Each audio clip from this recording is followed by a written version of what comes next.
I have knitted since I was 10 years old. So I became a landscape architect and then became more interested in sculpture than in landscape, sculpture in the landscape. And that sculpture led me to glass, which led me to learning this kiln casting technique, which I like a lot.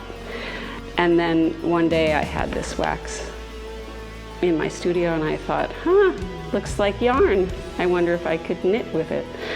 And that's how I started this. So it's kind of become a combination of three things I love: sculpture and glass and knitting. And I'm hooked on it. I love how it makes, how knitting looks in glass, like where the stitches overlap, the color changes. So it becomes less about fabric and feel and more about visual, structure.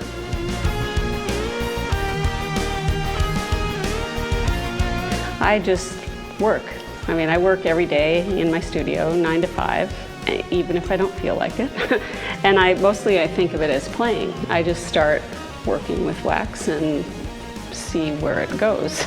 I mean, sometimes I start with an idea. So when I was first doing this technique, I started with a lot of vessel forms because they were easy to work and I could figure out the technical details. So I would just make a vessel and then sometimes I just play and come up with something I like.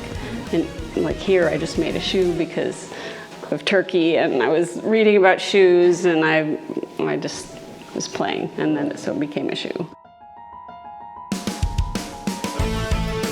When I'm working, I just get in this zone where I'm absorbed in, I'm not thinking about anything else. I'm just working, and I don't know how to explain it. A lot of people use the same idea for, like, if they're doing yoga or if they're running. Your mind just kind of free flows, and it's great because there's no stress. I can just get all involved in an object and not concentrate on whatever problems I have, or doing the laundry, or cleaning the house, or anything like that. I do this for me, so it's nice when other people like my work, but I don't know if it affects them at all. I think a lot of people who knit really like my work because it's kind of, especially the work that has needles in it, because it's like I'm immortalizing their hobby, right?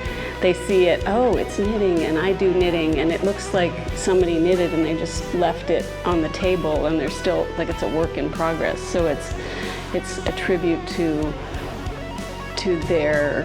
a creative process rather than to an object, or I think those people like that really relate to my work.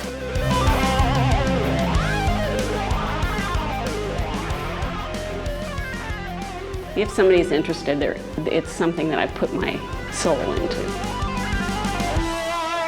Art it's difficult to make a living as a job, as an artist. But I also think if you make something just to sell it, it's a lot harder to sell. Your project's really interesting. I like the idea of it. There's so many aspects to glass as a material, and I can see most creative fields have overlap, and there's a lot of overlap in and I see a strong one between glass and music. And I don't know part of it is it's a movement thing. It's because glass is not just about an object, it's about how an object is in space and time, like music. Because glass changes depending on what type of light you see it in, and that's what I love about it.